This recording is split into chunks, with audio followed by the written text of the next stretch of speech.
Hey guys, welcome back. In today's video, I will be showing you how to create a database in Notion.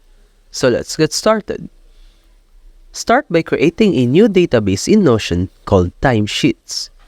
Within the Timesheets database, add the following properties: name for task or activity name, status to indicate whether the task has started or ended, two date properties, one for start time and one for end time. Create button blocks for starting and ending sessions. Name the first button Start Session and the second button End Session.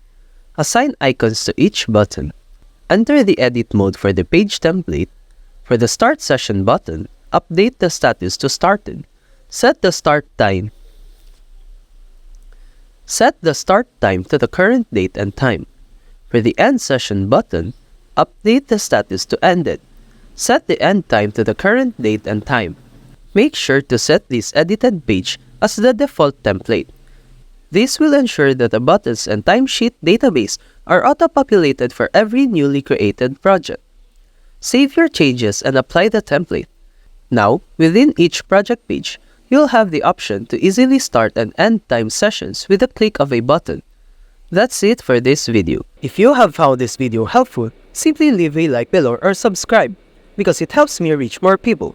See you soon!